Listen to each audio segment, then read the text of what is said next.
কাল ইংল্যান্ডের হিদার নাইটের ইনিংসের শুরুতে দেখা দেয় বড়সড় নাটক। ইংল্যান্ডের বিপক্ষে ম্যাচে বাংলাদেশ টানা দ্বিতীয় জয়ের সম্ভাবনাও জাগিয়েছিল। মাঠে ছিল বাংলাদেশের মেয়েদের দারুণ ভূমিকা।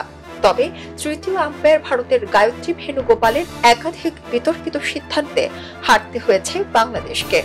ভিডিও রিপ্লেতে স্পষ্ট প্রমাণ না পাওয়ায় তিনি হিদার নাইটকে দেয়া আনফিল্ড আম্পায়ারের 3টি আউটের সিদ্ধান্ত বদলে দেন।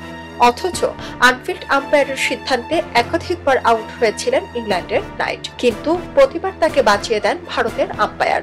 যে বিষয়টি এখনো অনেকের কাছে স্পষ্ট নয়, তাই ভারতের আম্পায়ারকে নিয়ে এখনো চলছে জোরশোর বিতর্ক। ম্যাচ শেষে হিদার নাইট বলেছেন, ক্যারিয়ারে এমন অভিজ্ঞতা তার প্রথম। 3বার আউটের সিদ্ধান্ত আসার পরেও তিনি আবার বেঁচে যান। এই প্রথমবারের মতো এক ইনিংসে 3বার আউট হয়ে প্রতিবারই তিনি বেঁচে গেলেন।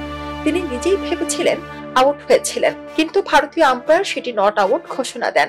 শেষ পর্যন্ত নাইটের কাছে পরাজয় বরণ করে নিতে হয় বাংলাদেশকে। নাইট যখন মাত্র 13 রানে, তখনই তিনি সাজঘরের পথে হাঁটতে শুরু করেছিলেন। ম্যাচ লুফে নিয়েছিলেন স্বর্ণা আক্তার। নাইটও নিশ্চিত ছিলেন যে তিনি আউট হয়েছেন। বাংলাদেশি মেয়েদের দেয়া 179 রানের লক্ষ্যে 78 রানে 5 উইকেট হারিয়ে ধুঁকছিল ইংল্যান্ড। সকলে প্রায় নিশ্চিত হয়েছিলেন জিতবে বাংলাদেশ।